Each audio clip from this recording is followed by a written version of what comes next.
Hey guys, in this video we are going to be making a creamy, delicious vegan Bolognese pasta.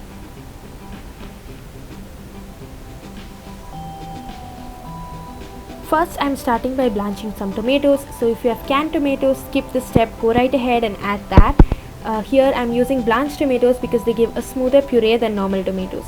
So to some water, add some whole tomatoes, boil it, and when the skin starts separating, turn off the heat, cool it and puree the tomatoes.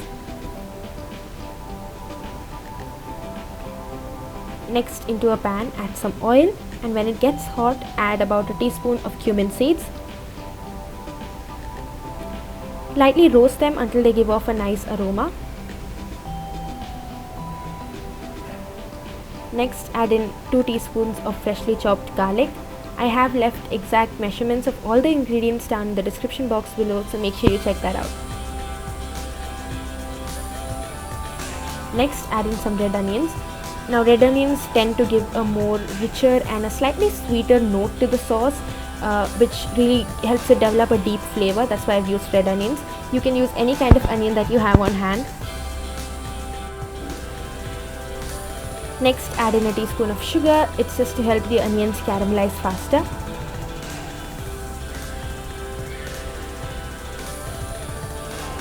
Once the onions have cooked, add in the tomato puree that we prepared earlier.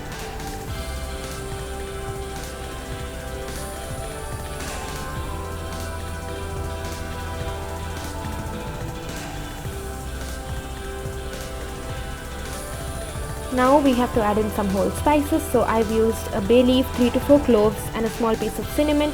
Again, you can customize the sauce, maybe throw in some nutmeg, just do it according to your taste.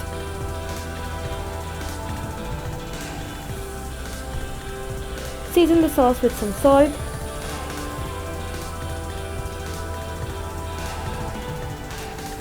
Next, add in about a teaspoon of powdered fennel seeds and pepper as required.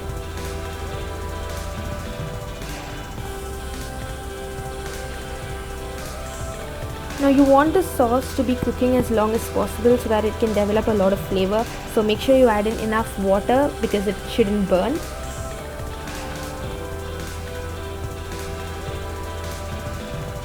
Once the sauce starts coming to a boil, add in a handful of carrots. Again, it just helps to give a nicer texture to the sauce. I've also added in the carrot greens because I didn't want them to go to waste. So you don't have to add them, or you can add anything else instead of them. It's your choice.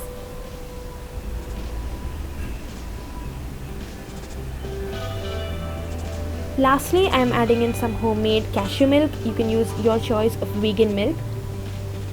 It just again helps to give a creamier texture to the sauce. Mix everything well, cover up that sauce and let it remain on low heat for as long as possible, because the longer it's on heat, the more flavor develops, the better your sauce is going to be. In the meanwhile, we need to roast some veggies, so into a pan, add some oil. I'm adding about 3 cups of diced mushrooms. Now I know that traditionally Bolognese sauce has ground beef in it, so if you want that kind of meaty texture in your sauce, you might want to grind up the mushrooms in a food processor and add it directly to the sauce and not saute it separately like this with the veggies. So I just prefer it like this in my pasta, that's why I'm adding it like this. So you can add it directly to the sauce if you want it to be exactly like the traditional Bolognese. I've chosen mushrooms, corn and carrot greens as my veggies. You can add anything that you like, bell peppers, kale, spinach, just customize it. Make sure you season the veggies well with salt and pepper. You don't want bland veggies in your pasta.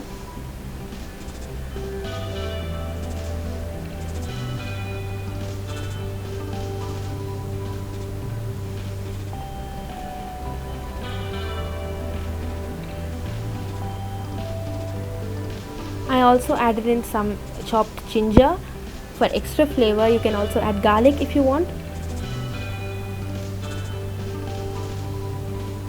Next, add in about 2 to 3 teaspoons of soy sauce.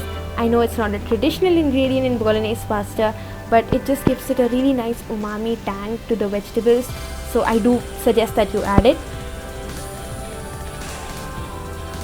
Lastly, deglaze the pan with some wine. I've used red wine, which is non-alcoholic. If you are using alcoholic wine, make sure you add it a little bit earlier so that the alcohol has enough time to evaporate.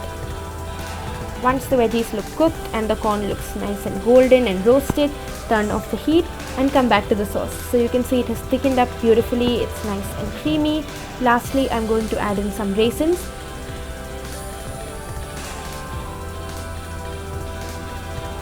Now we'll come to the pasta. So make sure you heavily salt the water that you're cooking the pasta in, because it's not going to absorb all of that salt, so you want to add enough. And almost always you need to add more salt than you think you need.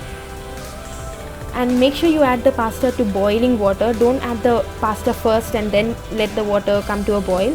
First bring it to a boil and then add the pasta. I am using shell shaped pasta here because I just like the way it's shaped, and it can catch on to a lot of sauce and hold a lot of sauce, especially for a chunky sauce like this. You can use any kind of pasta that you like. Go the traditional way, use spaghetti or use penne or fusilli. Again, it's your choice.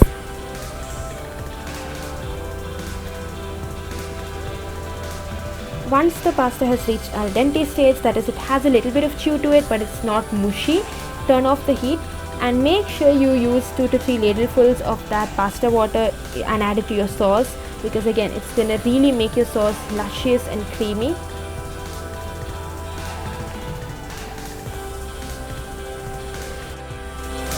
Also, do not rinse the pasta, it's going to wash off all that starch that's on it.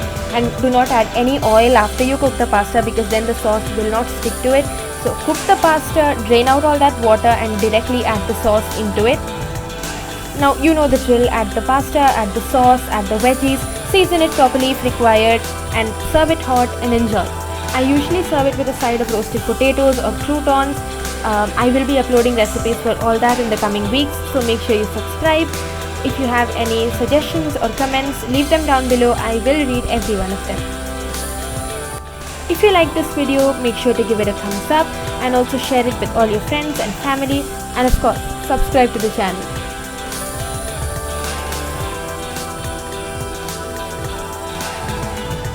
Until next time.